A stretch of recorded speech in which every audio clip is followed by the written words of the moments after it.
आप सुन रहे हैं जगत गुरु तत्वदर्शी संत रामपाल जी महाराज द्वारा लिखित पुस्तक ज्ञान गंगा का पेज नंबर 153।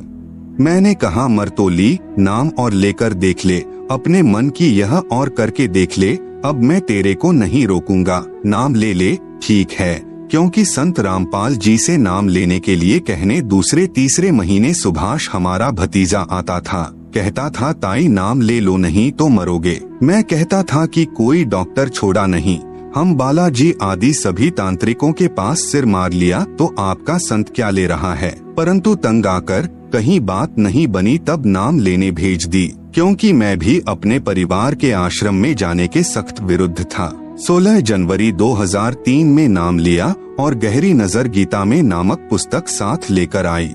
1 महीने में जैसे दीपक में तेल डाल दिया, इस प्रकार रोशनी हो गई। हर महीने 3 किलो वजन बढ़ने लगा। मेरी पत्नी के नाम लेने से ही मेरे बड़े लड़के को भी बगैर नाम लिए ही अच्छी नींद आने लगी। तभी उसने अपनी पत्नी को नाम दिलवाया। फिर मैंने गहरी नजर गीता में पुस्तक पढ़ी। तब मैं भी गहराई में गया तो पाया कि ऐसा ज्ञान कभी नहीं पढ़ा व सुना था, और मैंने भी अप्रैल 2003 में नाम लिया। आज मेरे घर में सभी बड़े से बच्चे तक ने नाम ले लिया है। जब वह बीमारी होती थी तब सारा घर कांप उठता था। लड़ाई झगड़ा, नौकरी में विवाद, डॉक्टर का आना जाना या मेडिकल में इमरजेंसी में लेकर पहुंचते थे। आज हमारा घर स्वर्ग के समान है और सतलोक जाने की इच्छा है। 1 महीना पहले स्वपन में परमेश्वर कबीर साहेब जी गुड़गांव सेक्टर 57 में प्लॉट बुक कर गए। जब द्रा निकला तो वही प्लॉट नंबर मिला जो स्वपन में कबीर परमेश्वर ने बताया था।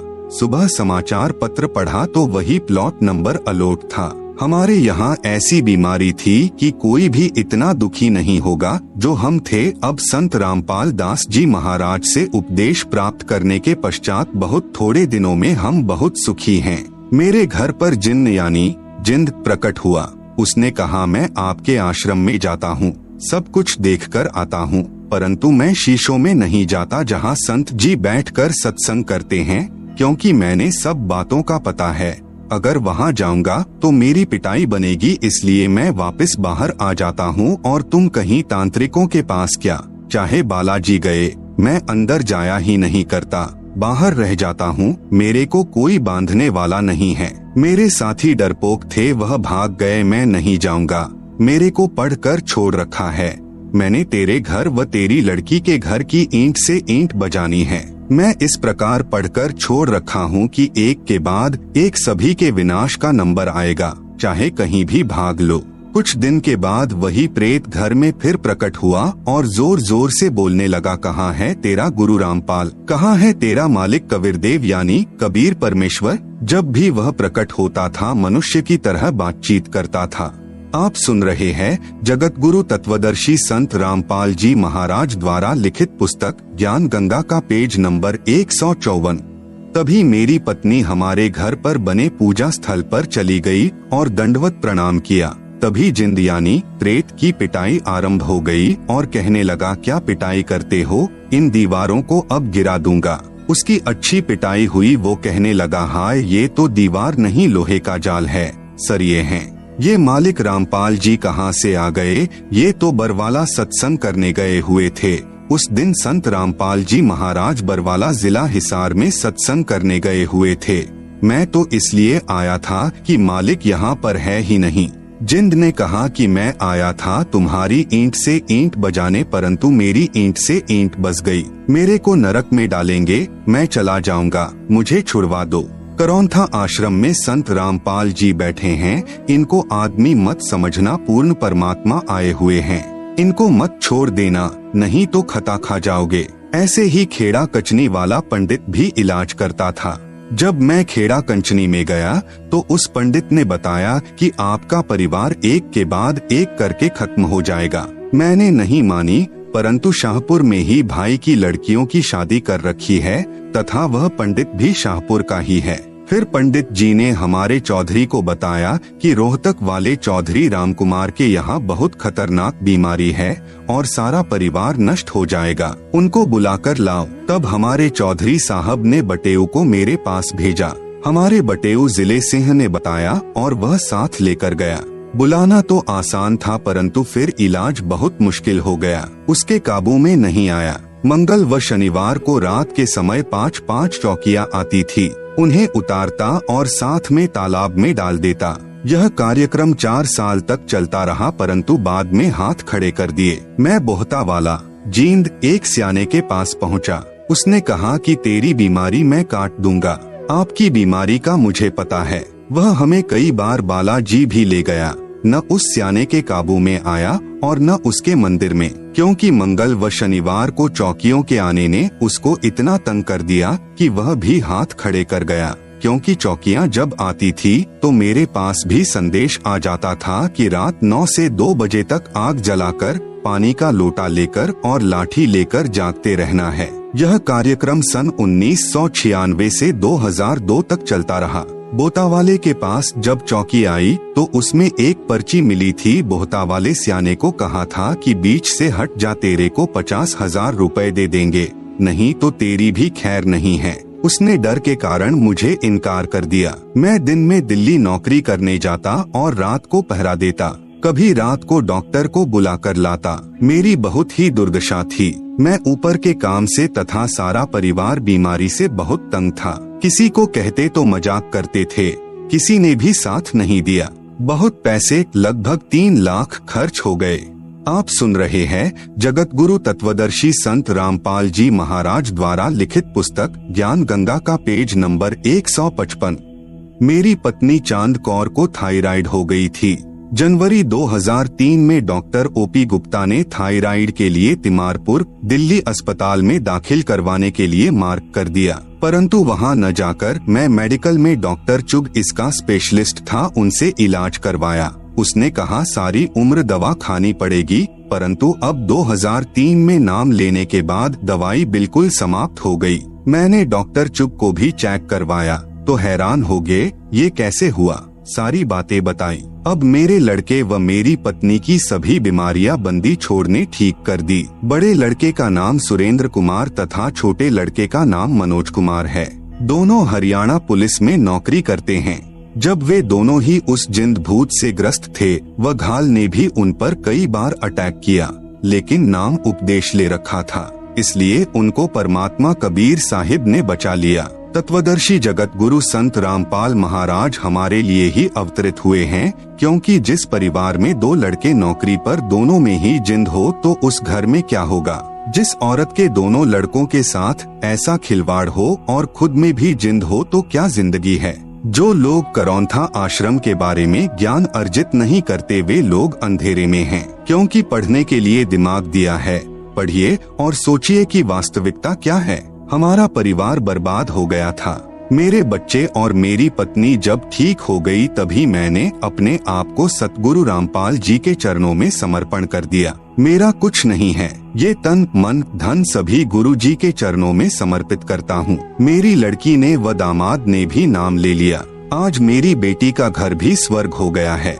मेरा दामाद शराब पीता था, उसने शराब भी त्याग दी। मेरी लड़की की प्रमोशन, प्लॉट, मकान आदि चंद दिनों में ही प्राप्त हो गए तथा सबकी मौज हो रही है।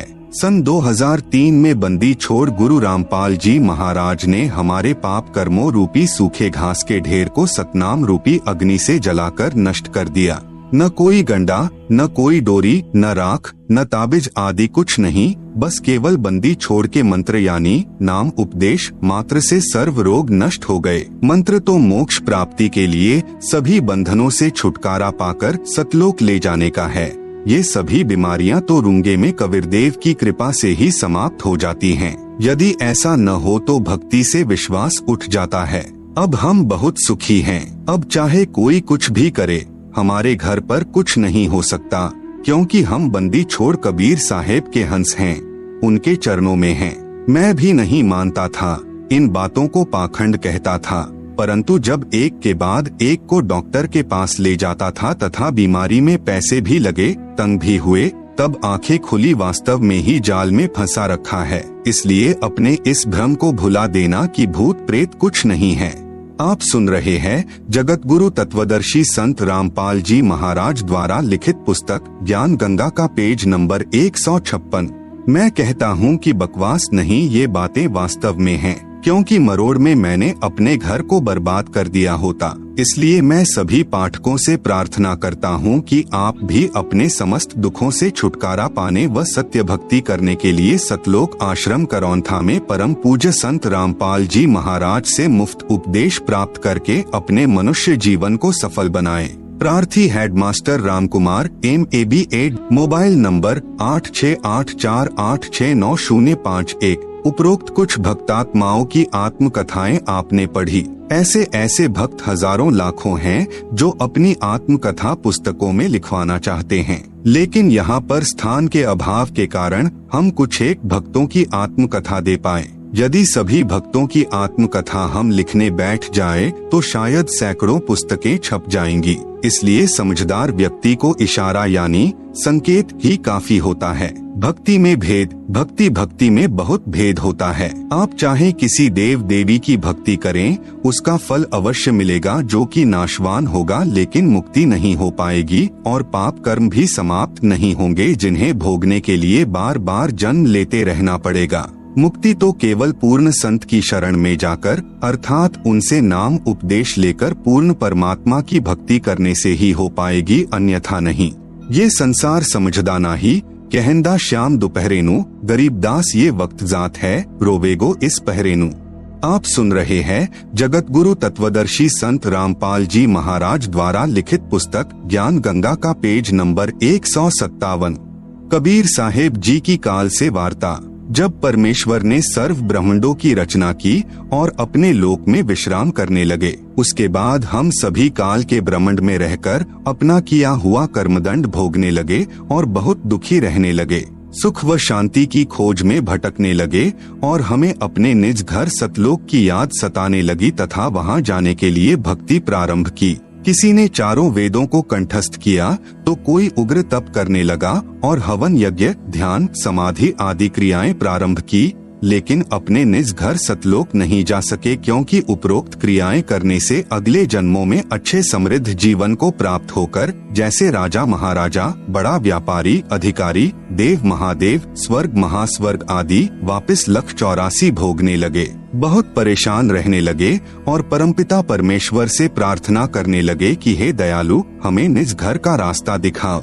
हम हृदय से आपकी भक्ति करते हैं, आप हमें दर्शन क्यों नहीं दे रहे हो? यह वृतांत कबीर साहेब ने धर्मदास जी को बताते हुए कहा कि धर्मदास, इन जीवों की पुकार सुनकर मैं अपने सतलोक से जोगजीत का रूप बनाकर काल लोक में आया। तब 21वें ब्रह्मांड में जहाँ काल का निज घर है, वहाँ पर तप्तशिला पर जीवों को भूनकर सूक्ष्म शरीर से गंध निकाला जा रहा था। मेरे पहुँचने के बाद उन जीवों की जलन समाप्त हो गई। उन्होंने मुझे देखकर कहा कि हे पुरुष, आप कौन हो? आपके दर्शन मात्र से ही हमें बड़ा सुख व शांति का आभास हो रहा है। फिर मैंने बताया कि मैं पारब्रह्म परमेश्वर कबीर हूँ। आप सब जीव मेरे लोक से आकर काल ब्रह्म के लोक में फंस गए हो। यह काल रोजाना 1 लाख मानव के सूक्ष्म शरीर से गंध निकाल कर खाता है और बाद में नाना प्रकार की योनियों में दंड भोगने के लिए छोड़ देता है।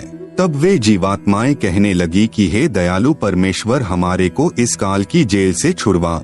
मैंने बताया कि यह ब्रह्मांड काल ने 3 बार भक्ति करके मेरे से प्राप्त किए हुए हैं। जो आप यहाँ सब वस्तुओं का प्रयोग कर रहे हो, ये सभी काल की हैं और आप सब अपनी इच्छा से घूमने के लिए आए हो। इसलिए अब आपके ऊपर काल ब्रह्म का बहुत ज्यादा ऋण हो चुका है और वह ऋण मेरे सच्चे नाम के जाप के बिना नहीं उतर सकता।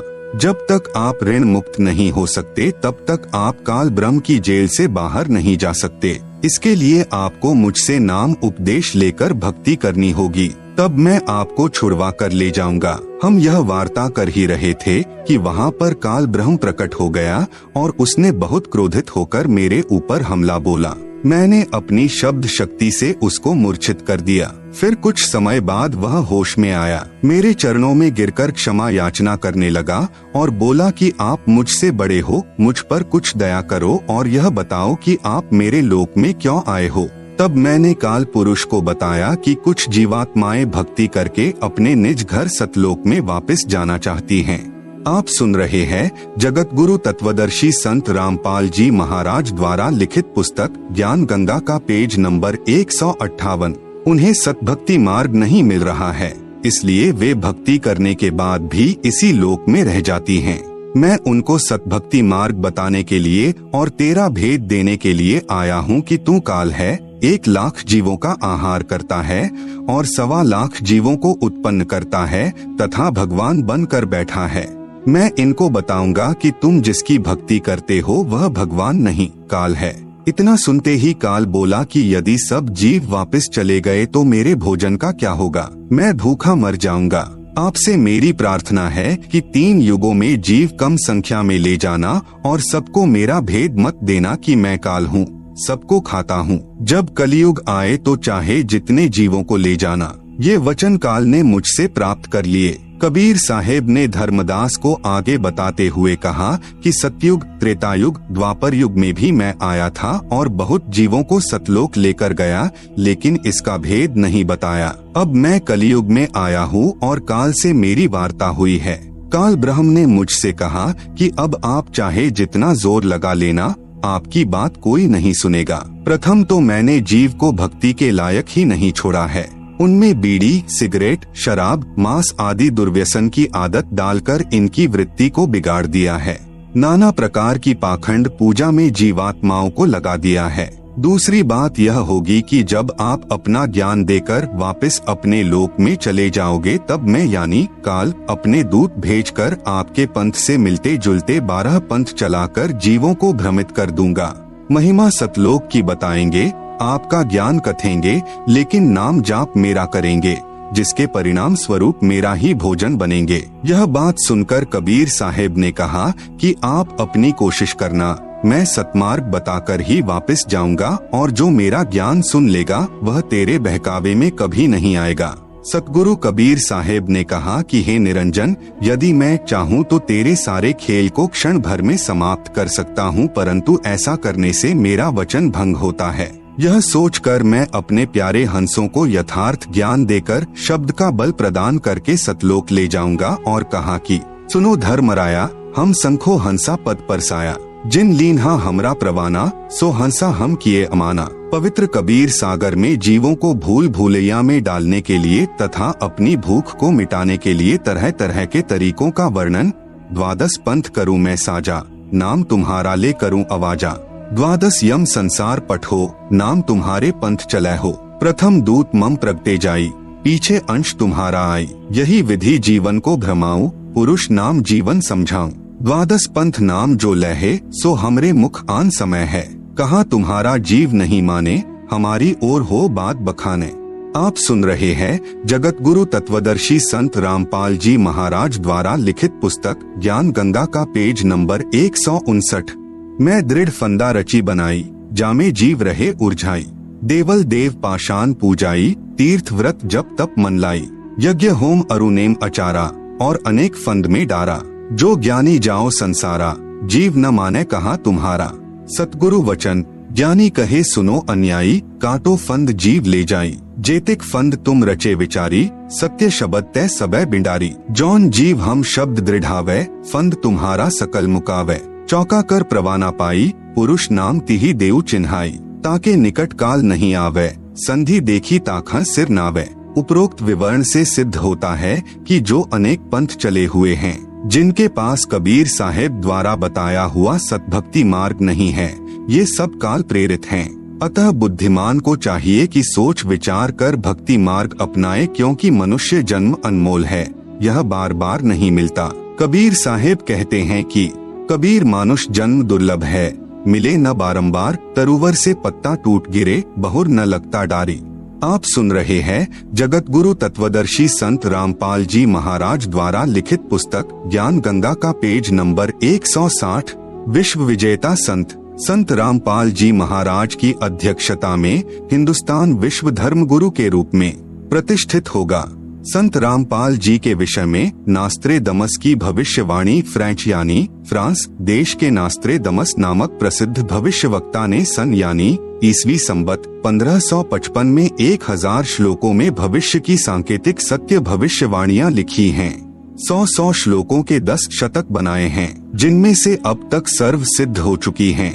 हिंदुस्तान में सत्य हो चुकी भविष्यवाणियों में से नंबर 1, भारत की प्रथम महिला प्रधानमंत्री बहुत प्रभावशाली व कुशल होगी। यह संकेत स्वर्गीय श्रीमती इंदिरा गांधी की ओर है तथा उनकी मृत्यु निकटतम रक्षक द्वारा होना लिखा था, जो सत्य हुई। नंबर 2, उसके पश्चात उन्हीं का पुत्र उनका उत्तराधिकारी होगा और वह बहुत कम समय तक राज्य करेगा तथा आकस्मिक मृत्यु को प्राप्त होगा, जो सत्य सिद्ध हुई। पूर्व प्रधानमंत्री स्वर्गीय श्री राजीव गांधी जी के विषय में। नंबर 3, संत रामपाल जी महाराज के विषय में भविष्यवाणी नास्त्रेदमस द्वारा जो विस्तार पूर्वक लिखी है।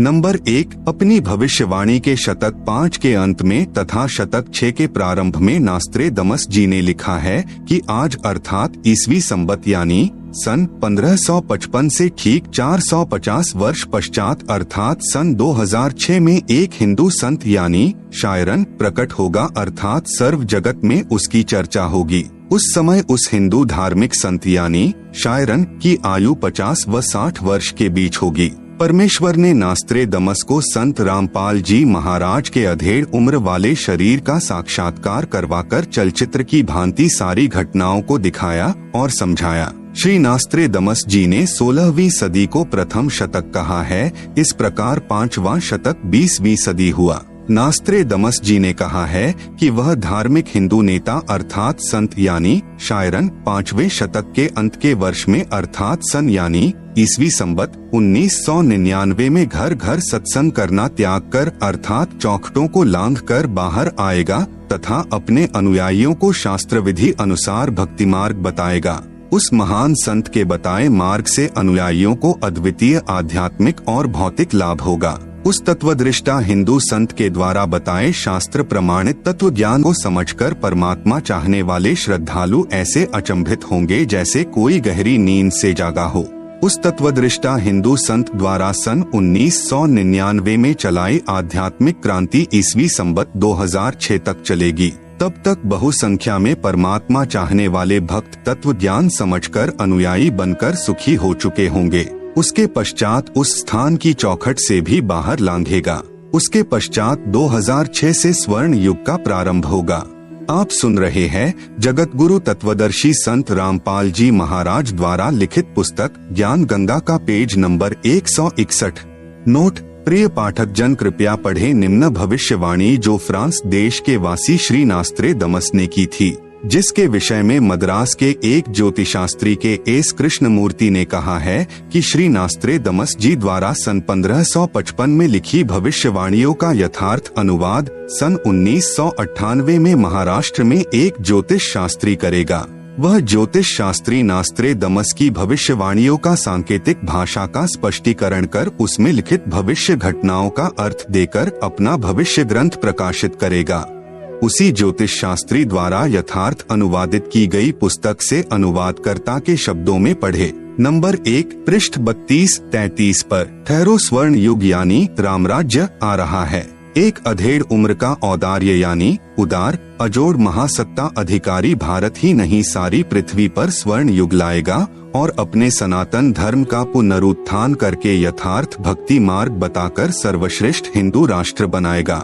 तत्पश्चात ब्रह्मदेश पाकिस्तान, बांग्ला, श्रीलंका, नेपाल, तिब्बत यानी तिबेत, अफगानिस्तान, मलाया आदि देशों में वही सार्वभौम धार्मिक नेता होगा। सत्ताधारी चांडाल चौकड़ियों पर उसकी सत्ता होगी। वह नेता यानी शायरन दुनिया को अधाप मालूम होना है, बस देखते रहो। नंबर 2, पृष्ठ 40 पर फिर लिखा है ठहरो रामराज्य यानी स्वर्ण युग आ रहा है। जून ईसवी संबत 1999 से ईसवी संबत 2006 तक चलने वाली उत्क्रांति में स्वर्ण युग का उत्थान होगा।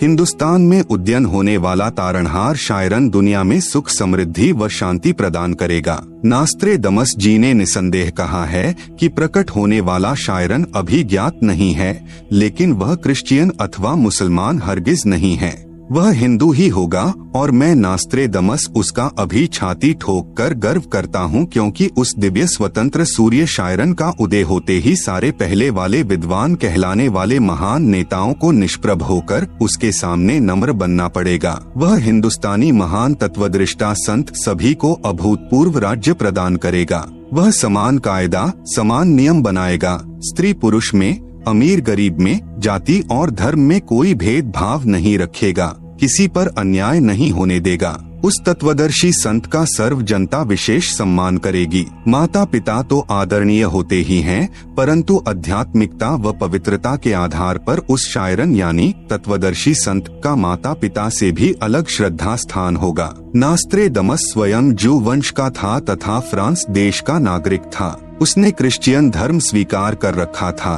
फिर भी नास्त्रेदमस ने निसंदेह कहा है कि प्रकट होने वाला शायरन केवल हिंदू ही होगा। नंबर 3, पृष्ठ 41 पर सभी को समान कायदा, नियम, अनुशासन पालन करवाकर सत्य पथ पर लाएगा। मैं यानी नास्त्रेदमस एक बात निर्विवाद सिद्ध करता हूँ, वह शायरन यानी धार्मिक नेता नया ज्ञान आविष्कार करेगा। वह सत्य मार्ग दर्शन करवाने वाला तारणहार एशिया खंड में जिस देश के नाम महासागर यानी हिंद महासागर है, उसी नाम वाले यानी हिंदुस्तान देश में जन्म लेगा। आप सुन रहे हैं जगत गुरु तत्वदर्शी संत रामपाल जी महाराज द्वारा लिखित पुस्तक ज्ञान गंगा का पेज नंबर 162। वह ना क्रिश्चियन, ना मुसलमान, ना जू होगा, वह निसंदेह हिंदू होगा। अन्य भूतपूर्व धार्मिक नेताओं से महतर बुद्धिमान होगा और अजिंक्य होगा। नास्त्रेदमस भविष्यवाणी के शतक 6 श्लोक 70 में महत्वपूर्ण संकेत संदेश बता रहा है।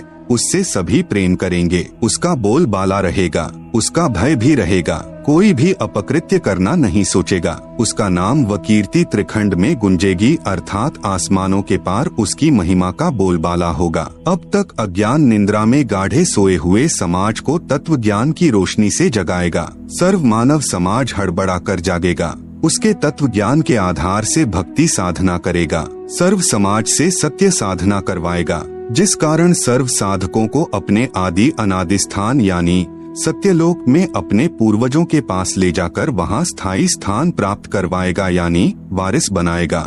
इस क्रूर भूमि यानी काल लोक से मुक्त करवाएगा। यह शब्द बोल उठेगा। नंबर 4, पृष्ठ 42-43। यह हिंसक क्रूर चंद्र यानी महाकाल कौन है, कहा है, यह बात शायरन यानी तत्वदर्शी संत ही बताएगा। उस क्रूर चंद्र से वह शायरन ही मुक्त करवाएगा। शायरन यानी तत्वदर्शी संत के कारकिर्द में इस भूतल की पवित्र भूमि पर यानी हिंदुस्तान में स्वर्णयुग का अवतरण होगा। फिर वह पूरे विश्व में फैलेगा। उस विश्व नेता और उसके सद्गुणों की उसके बाद भी महिमा गाई जाएगी। उसके मन की शालीनता, विनम्रता, उदारता का इतना रेल पेल बोल बाला होगा कि इससे पहले नमूद किए हुए शतक 6 श्लोक 70 के आखिरी पंक्ति में किया हुआ उल्लेख की अपना शब्द खुद ही बोल उठता है और शायरन की ही जुबान बोल रही है कि शायरन अपने बारे में बस 3 ही शब्द बोलता है, एक विजयी ज्ञाता इसके साथ और विशेषण न चिपकाए मुझे मंजूर नहीं होगा। यह पृष्ठ 42 वाला 4 उल्लेख वाणी शतक 6 श्लोक 71 है।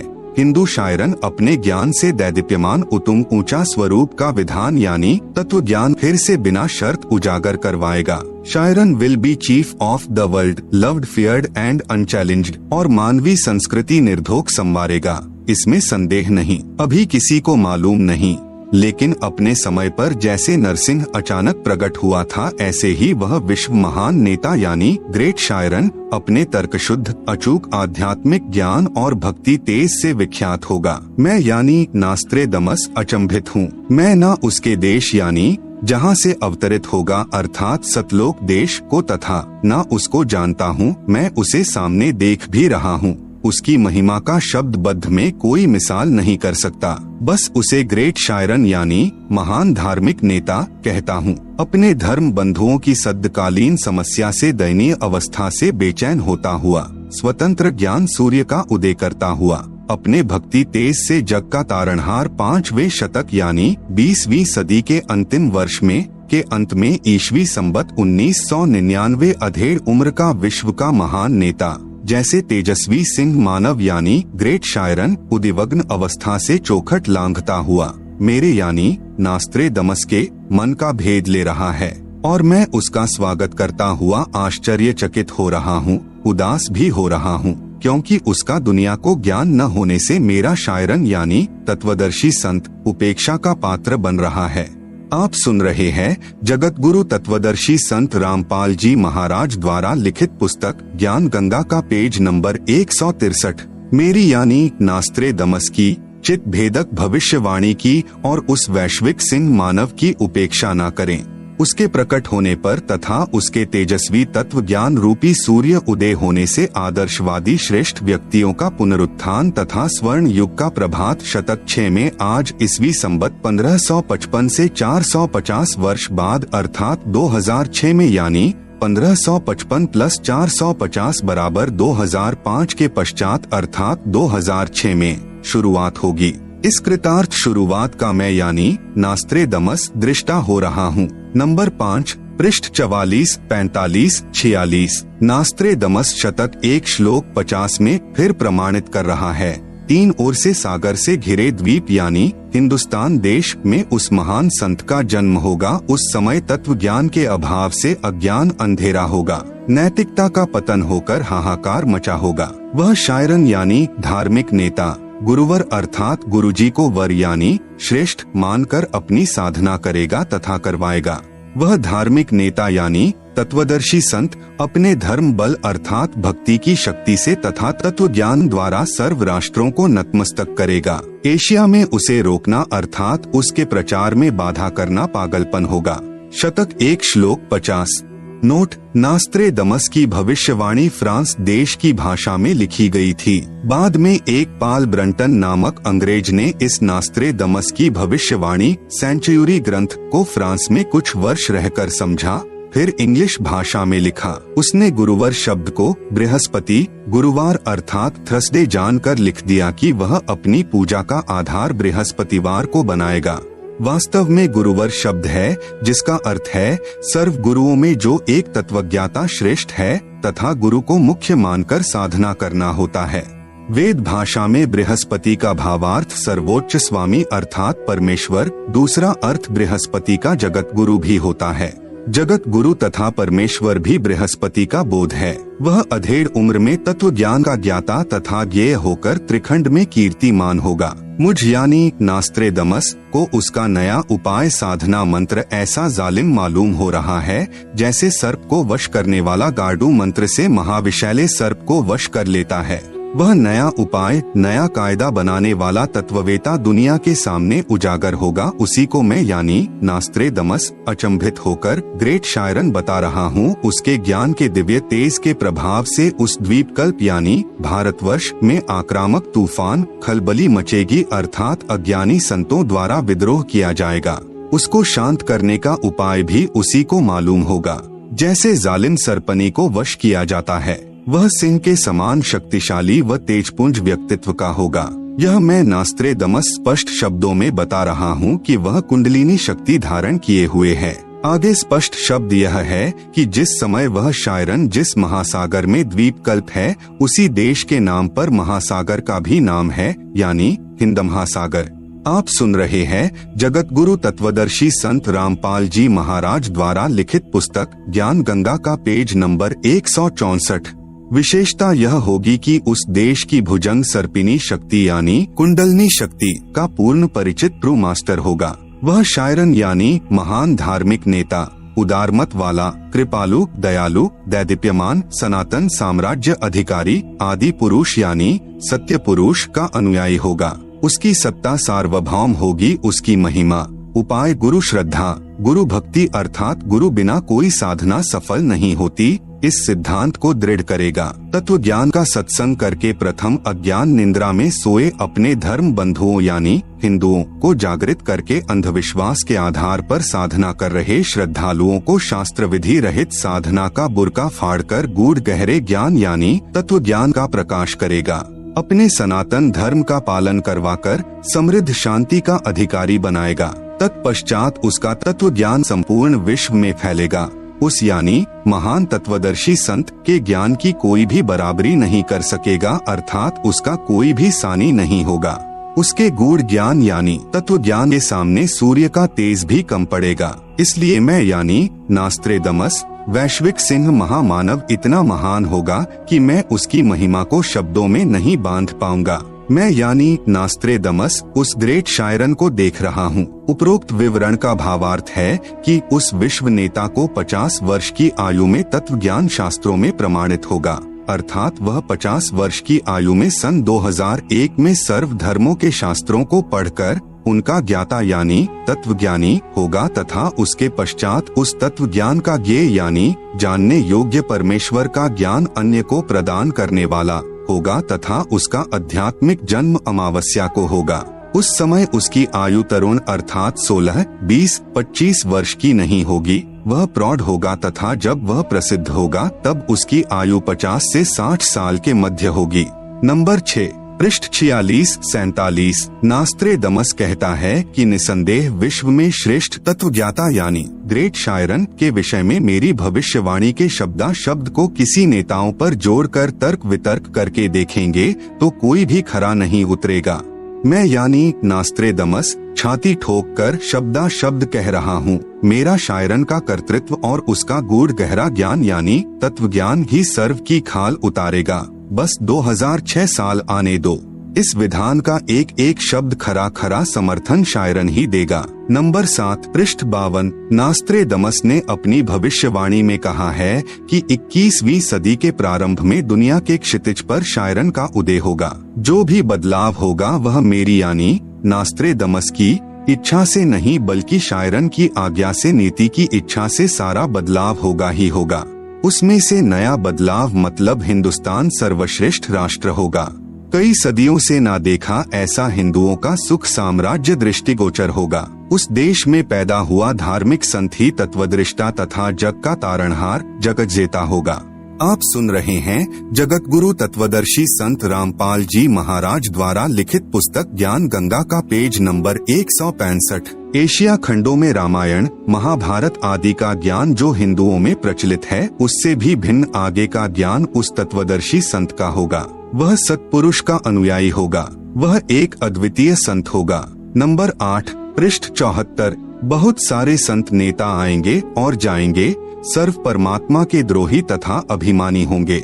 मुझे यानी नास्त्रेदमस को आंतरिक साक्षात्कार उस शायरन का हुआ है। नास्त्रेदमस ने कहा है कि उस महान हिंदू धार्मिक नेता को न पहचानकर उस पर राष्ट्रद्रोह का भी आरोप लगाया जाएगा। मुझे यानी नास्त्रेदमस को दुख है कि वह महान धार्मिक नेता यानी शायरन उपेक्षा का पात्र बनाया जाएगा, परंतु हिंदुस्तान का हिंदू संत आगामी अंधकारी यानी भक्ति ज्ञान के अभाव से अंधे, प्रलयकारी यानी स्वार्थवश भाई भाई को मार रहा है, बेटा बाप से विमुख है, हिंदू हिंदू का शत्रु, मुसलमान मुसलमान का दुश्मन बना है, धुंधुकारी यानी माया की दौड़ में बेसब्रे समाज, जगत को नया प्रकाश देने वाला सर्वश्रेष्ठ जगज्जेता धार्मिक विश्व नेता की अपनी उदासी के सिवा कोई अभिलाषा नहीं होगी, अर्थात मानव उद्धार के लिए चिंता के अतिरिक्त कुछ भी स्वार्थ नहीं होगा, न अभिमान होगा। यह मेरी भविष्यवाणी की गौरव की बात होगी कि वास्तव में वह तत्वदर्शी संत संसार में अवश्य प्रसिद्ध होगा। उसके द्वारा बताया ज्ञान सदियों तक छाया रहेगा। वह संत आधुनिक वैज्ञानिकों की आंखें चकाचौंध करेगा, ऐसे आध्यात्मिक चमत्कार करेगा कि वैज्ञानिक भी आश्चर्य में पड़ जाएंगे। उसका सर्व ज्ञान शास्त्र प्रमाणित होगा। मैं यानी नास्त्रेदमस कहता हूँ कि बुद्धिवादी व्यक्ति उसकी उपेक्षा न करें, उसे छोटा ज्ञानदीप न समझें। उस तत्ववेता महामानव यानी शायरन को सिंहासनस्थ करके यानी आसन पर बैठाकर उसको आराध्य देव मानकर पूजा करें। वह आदि पुरुष यानी सत्पुरुष का अनुयायी दुनिया का तारणहार होगा। संत रामपाल जी महाराज के समर्थन में अन्य भविष्यवक्ताओं की भविष्यवाणियां। नंबर 1, इंग्लैंड के ज्योतिषी कीरो ने सन 1925 में लिखी पुस्तक में भविष्यवाणी की है। 20वीं सदी अर्थात सन 2000 ईस्वी के उत्तरार्ध में यानी सन 1950 के पश्चात उत्पन्न संत ही विश्व में एक नई सभ्यता लाएगा जो संपूर्ण विश्व में फैल जाएगी। भारत का वह एक व्यक्ति सारे संसार में ज्ञान क्रांति ला देगा।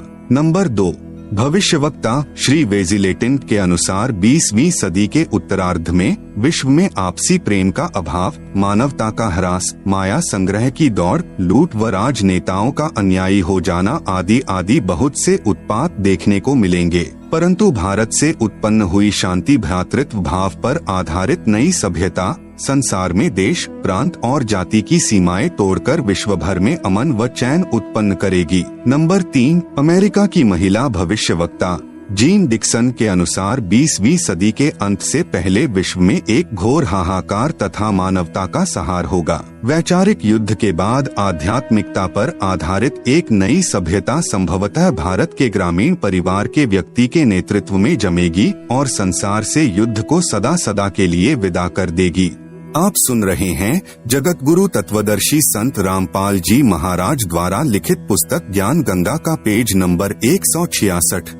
नंबर 4। अमेरिका के श्री एंडरसन के अनुसार 20वीं सदी के अंत से पहले या 21वीं सदी के प्रथम दशक में विश्व में असभ्यता का नंगा तांडव होगा। इस बीच भारत के एक देहात का एक धार्मिक व्यक्ति, एक मानव, एक भाषा और झंडा की रूपरेखा का संविधान बनाकर संसार को सदाचार, उदारता, मानवीय सेवा व प्यार का सबक देगा। यह मसीहा सन 1999 तक विश्व में आगे आने वाले हजारों वर्षों के लिए धर्म व सुख शांति भर देगा। नंबर 5। हॉलैंड के भविष्य दृष्टा श्री गेरार्ड क्राइसेक के अनुसार 20वीं सदी के अंत से पहले या 21वीं सदी के प्रथम दशक में भयंकर युद्ध के कारण कई देशों का अस्तित्व ही मिट जाएगा, परंतु भारत का एक महापुरुष संपूर्ण विश्व को मानवता के एक सूत्र में बांध देगा व हिंसा, फूट, दुराचार, कपट आदि संसार से सदा के लिए मिटा देगा।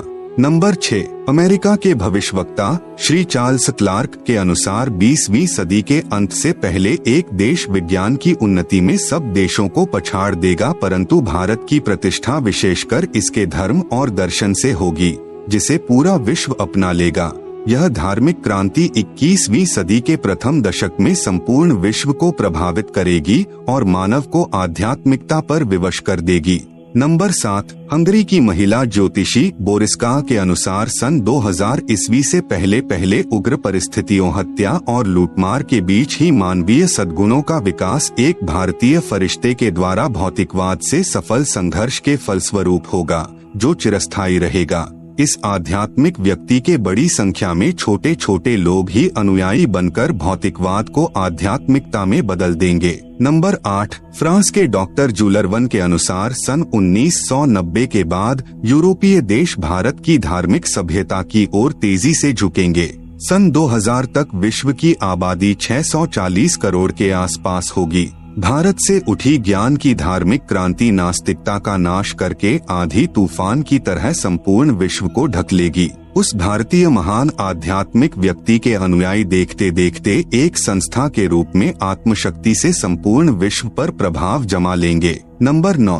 फ्रांस के नास्त्रेदमस के अनुसार विश्व भर में सैनिक क्रांतियों के बाद थोड़े से ही अच्छे लोग संसार को अच्छा बनाएंगे, जिनका महान धर्मनिष्ठ विश्वविख्यात नेता 20वीं सदी के अंत और 21वीं सदी की शुरुआत में किसी पूर्वी देश से जन्म लेकर भ्रातृवृत्ति व सौजन्यता द्वारा सारे विश्व को एकता के सूत्र में बांध देगा। नास्त्रेदमस शतक 1 श्लोक 50 में प्रमाणित कर रहा है, 3 ओर से सागर से घिरे द्वीप में उस महान संत का जन्म होगा। उस समय तत्व ज्ञान के अभाव से अज्ञान अंधेरा होगा, नैतिकता का पतन होकर हाहाकार मचा होगा। आप सुन रहे हैं जगत गुरु तत्वदर्शी संत रामपाल जी महाराज द्वारा लिखित पुस्तक ज्ञान गंगा का पेज नंबर 167।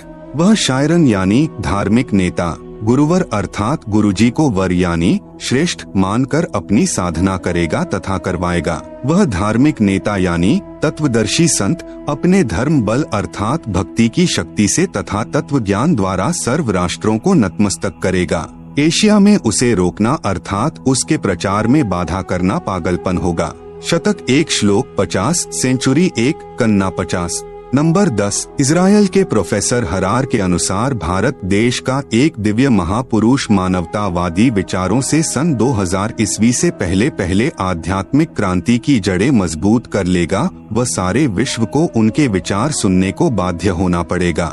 भारत के अधिकतर राज्यों में राष्ट्रपति शासन होगा, पर बाद में नेतृत्व धर्मनिष्ठ वीर लोगों पर होगा, जो एक धार्मिक संगठन के आश्रित होंगे। नंबर 11। नॉर्वे के श्री आनंदाचार्य की भविष्यवाणी के अनुसार सन 1998 के बाद एक शक्तिशाली धार्मिक संस्था भारत में प्रकाश में आवेगी, जिसके स्वामी एक गृहस्थ व्यक्ति की आचार संहिता का पालन संपूर्ण विश्व करेगा। धीरे धीरे भारत औद्योगिक, धार्मिक और आर्थिक दृष्टि से विश्व का नेतृत्व करेगा और उसका विज्ञान यानी आध्यात्मिक तत्व ज्ञान ही पूरे विश्व को मान्य होगा। उपरोक्त भविष्यवाणियों के अनुसार ही आज विश्व में घटनाएं घट रही हैं। युग परिवर्तन प्रकृति का अटल सिद्धांत है। वैदिक दर्शन के अनुसार 4 युगों सतयुग, त्रेतायुग, द्वापर और कलयुग की व्यवस्था है। जब पृथ्वी पर पापियों का एक छत्र साम्राज्य हो जाता है, तब भगवान पृथ्वी पर मानव रूप में प्रकट होता है। मानवता के इस पूर्ण विकास का काम अनादि काल से भारत ही करता आया है। इसी पुण्य भूमि पर अवतारों का अवतरण अनादि काल से होता आ रहा है। लेकिन कैसी विडंबना है कि ऋषि मुनियों, महापुरुषों व अवतारों के जीवन काल में उस समय के शासन व्यवस्था व जनता ने उनकी दिव्य बातों व आदर्शों पर ध्यान नहीं दिया और उनके अंतर्ध्यान होने पर दुगने उत्साह से उनकी पूजा शुरू कर पूजने लग गए। यह भी एक विडंबना कि हम जीवंत और समय रहते उनकी नहीं मानते, अपितु उनका विरोध व अपमान ही करते रहे हैं। कुछ स्वार्थी तत्व जनता को भ्रमित करके परम संत को बदनाम करके बाधक बनते हैं। यह उक्ति हर युग में चरितार्थ होती आई है और आज भी हो रही है। जो महापुरुष हजारों कष्टों को सहन कर अपनी तपस्या व सत्य पर अडिग रहता है, उनकी बात असत्य नहीं हो सकती। सत्य पर अडिग रहते हुए ईसा मसीह ने अपने शरीर में कीलों की भयंकर पीड़ा को झेला। सुकरात ने जहर का प्याला पिया। श्री राम तथा श्री कृष्ण जी को भी यातनाओं का शिकार होना पड़ा। ईसा मसीह ने कहा था कि पृथ्वी और आकाश टल सकते हैं, सूर्य का अटल सिद्धांत है उदय अस्त वो भी निरस्त हो सकता है, लेकिन मेरी बातें कभी झूठी नहीं हो सकती है। आप सुन रहे हैं जगत गुरु तत्वदर्शी संत रामपाल जी महाराज द्वारा लिखित पुस्तक ज्ञान गंगा का पेज नंबर 168। सज्जनों, यदि आज के करोड़ों मानव उस परम तत्व के ज्ञाता संत को ढूंढकर स्वीकार कर उनके बताए पथानुसार अपनी जीवन शैली को सुधार लेंगे तो पूरे विश्व में सद्भावना, आपसी भाईचारा, दया तथा सद्भक्ति का वातावरण हो जाएगा। वर्तमान का मानव बुद्धिजीवी है, इसलिए उस संत के विचारों को अवश्य स्वीकार करेगा तथा धन्य होगा। वह संत है जगत गुरु तत्वदर्शी संत रामपाल जी महाराज। कृपया पढ़े संत रामपाल जी महाराज की संक्षिप्त जीवनी जो सर्व भविष्यवाणियों पर खरी उतर रही है। संत रामपाल जी महाराज का संक्षिप्त परिचय। संत रामपाल जी का जन्म 8 सितंबर 1951 को गांव धनाना, जिला सोनीपत, हरियाणा में एक किसान परिवार में हुआ। पढ़ाई पूरी करके हरियाणा प्रांत में सिंचाई विभाग में जूनियर इंजीनियर की पोस्ट पर 18 वर्ष कार्यरत रहे। सन 1988 में परम संत रामदेवानंद जी से दीक्षा प्राप्त की तथा तन मन से सक्रिय होकर स्वामी रामदेवानंद जी द्वारा बताए भक्ति मार्ग से साधना की तथा परमात्मा का साक्षात्कार किया। संत रामपाल जी को नाम दीक्षा 17 फरवरी 1988 को फाल्गुन महीने की अमावस्या को रात्रि में प्राप्त हुई। उस समय संत रामपाल जी महाराज की आयु 37 वर्ष थी। उपदेश दिवस यानी दीक्षा दिवस को संत मत में उपदेशी भक्त का आध्यात्मिक जन्मदिन माना जाता है। उपरोक्त विवरण श्री नास्त्रे दमस जी की उस भविष्यवाणी से पूर्ण मेल खाता है जो पृष्ठ संख्या 44-45 पर लिखी है। जिस समय उस तत्वदृष्टा शायरन का आध्यात्मिक जन्म होगा, उस दिन अंधेरी अमावस्या होगी। उस समय उस विश्व नेता की आयु 16, 20, 25 वर्ष नहीं होगी। वह तरुण नहीं होगा, बल्कि वह प्रौढ़ होगा और वह 50 और 60 वर्ष के बीच की उम्र में संसार में प्रसिद्ध होगा। वह सन 2006 होगा। सन 1993 में स्वामी रामदेवानंद जी महाराज ने आपको सत्संग करने की आज्ञा दी तथा सन 1994 में नामदान करने की आज्ञा प्रदान की। भक्ति मार्ग में लीन होने के कारण जूनियर इंजीनियर की पोस्ट से त्यागपत्र दे दिया, जो हरियाणा सरकार द्वारा 16/5/2000 को पत्र क्रमांक 3492-3500 तिथि 16/5/2000 के तहत स्वीकृत है। सन 1994 से 1998 तक संत रामपाल जी महाराज ने घर घर, गांव गांव, नगर नगर में जाकर सत्संग किया। बहुसंख्या में अनुयायी हो गए। साथ साथ ज्ञानहीन संतों का विरोध भी बढ़ता गया।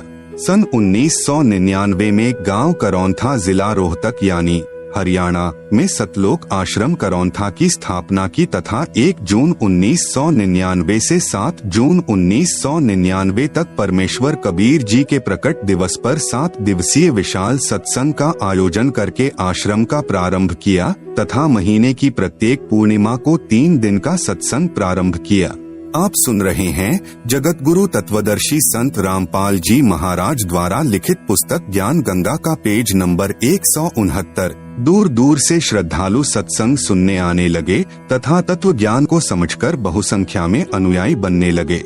चंद दिनों में संत रामपाल महाराज जी के अनुयायियों की संख्या लाखों में पहुंच गई। जिन ज्ञानहीन संतों व ऋषियों के अनुयायी संत रामपाल जी के पास आने लगे तथा अनुयायी बनने लगे, फिर उन अज्ञानी आचार्यों तथा संतों से प्रश्न करने लगे कि आप सर्व ज्ञान अपने सदग्रंथों के विपरीत बता रहे हो। यजुर्वेद अध्याय 8 मंत्र 13 में लिखा है कि पूर्ण परमात्मा अपने भक्त के सर्व अपराध यानी पाप नाश यानी क्षमा कर देता है। आपकी पुस्तक जो हमने खरीदी है उसमें लिखा है कि परमात्मा अपने भक्त के पाप क्षमा यानी नाश नहीं करता। आपकी पुस्तक सत्यार्थ प्रकाश समुल्लास 7 में लिखा है कि सूर्य पर पृथ्वी की तरह मनुष्य तथा अन्य प्राणी वास करते हैं। इसी प्रकार पृथ्वी की तरह सर्व पदार्थ हैं। बाग बगीचे नदी झरने आदि, क्या यह संभव है? पवित्र यजुर्वेद अध्याय 5 मंत्र 1 में लिखा है कि परमात्मा सशरीर है। अग्ने तनुह असि विष्णवे त्वा सोमस्य तनुर असि। इस मंत्र में 2 बार गवाही दी है कि परमेश्वर सशरीर है। उस अमर पुरुष परमात्मा का सर्व के पालन करने के लिए शरीर है, अर्थात परमात्मा जब अपने भक्तों को तत्व ज्ञान समझाने के लिए कुछ समय अतिथि रूप में इस संसार में आता है तो अपने वास्तविक तेजोमय शरीर पर हल्के तेजपुंज का शरीर ओढ़कर आता है। इसलिए उपरोक्त मंत्र में 2 बार प्रमाण दिया है।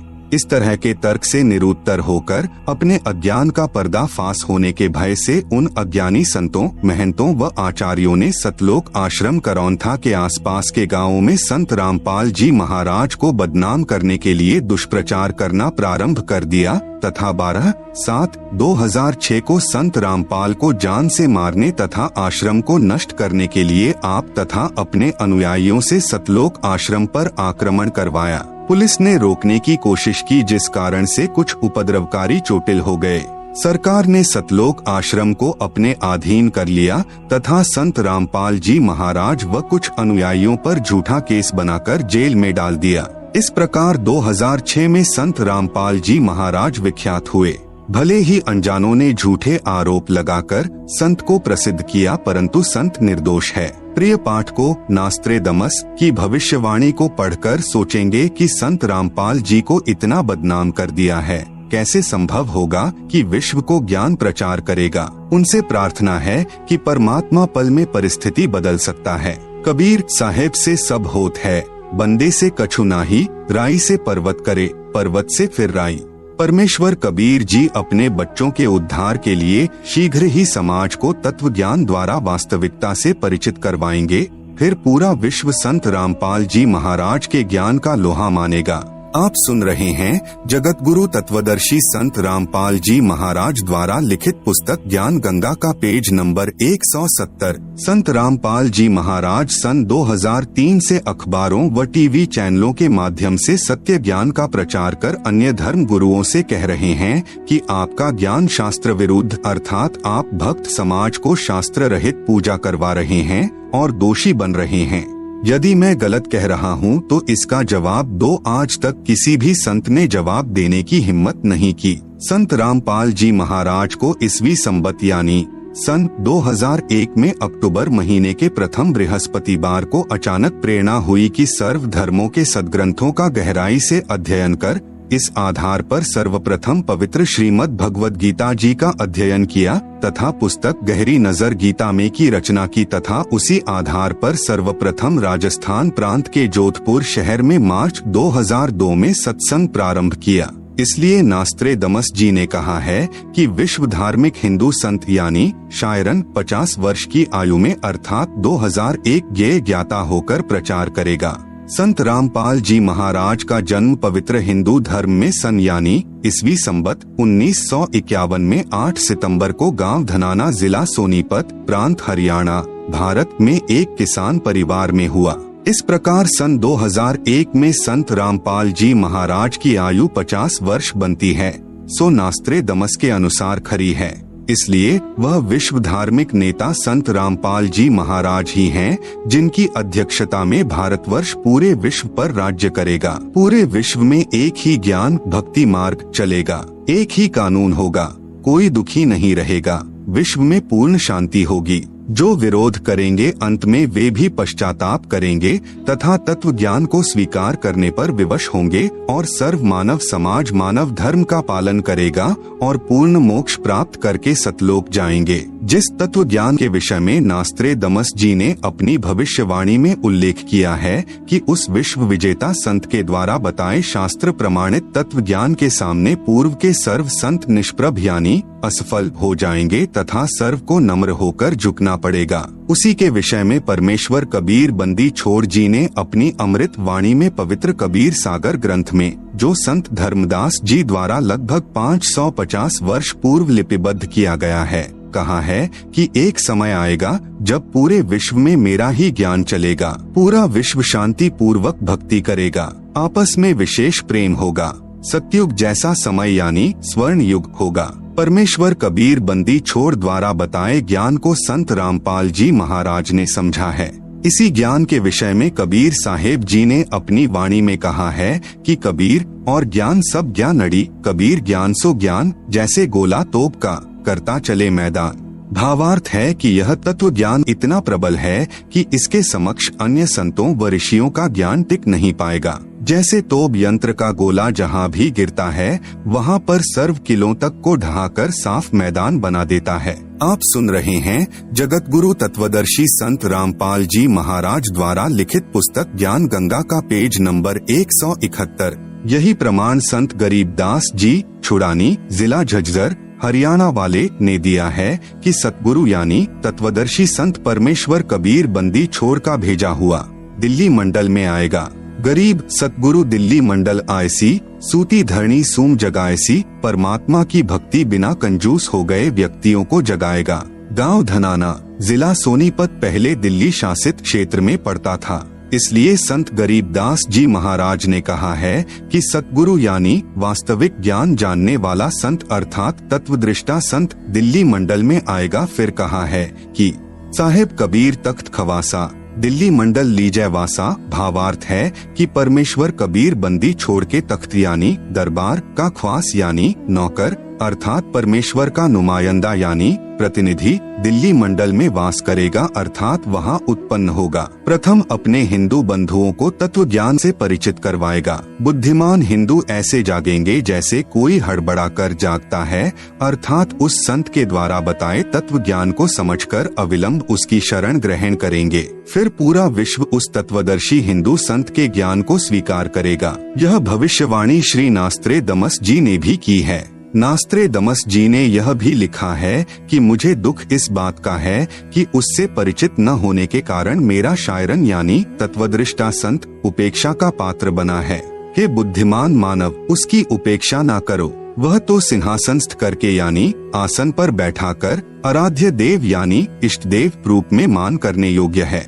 वह हिंदू धार्मिक संत शायरन आदि पुरुष यानी पूर्ण परमात्मा का अनुयायी जगत का तारणहार है। नास्त्रेदमस जी भविष्य वक्ता ने पुस्तक पृष्ठ 41-42 पर 3 शब्द का उल्लेख किया है। कहा है कि वह विश्व विजेता तत्वदृष्टा संत क्रूर चंद्र अर्थात काल की दुखदाई भूमि से छुड़ाकर अपने आदि अनादि पूर्वजों के साथ वारिस बनाएगा तथा मुक्ति दिलाएगा। यहाँ पर उपदेश मंत्र की ओर संकेत है कि वह शायरन केवल 3 शब्द यानी ओम तत् सत की मंत्र जाप देगा।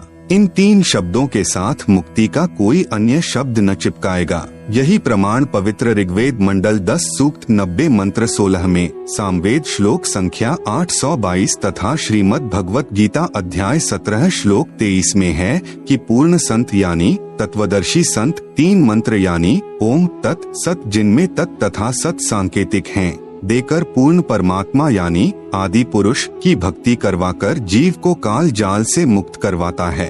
फिर वह साधक की भक्ति कमाई के बल से वहां चला जाता है जहां आदि सृष्टि के अच्छे प्राणी रहते हैं। जहां से यह जीव अपने पूर्वजों को छोड़कर क्रूर चंद्र यानी काल प्रभु के साथ आकर इस दुखदायी लोक में फंसकर कष्ट पर कष्ट उठा रहा है। नास्त्रेदमस जी ने यह भी स्पष्ट किया है कि मध्यकाल अर्थात पिछली पीढ़ी हिंदू धर्म का आदर्श जीवन जिएंगे।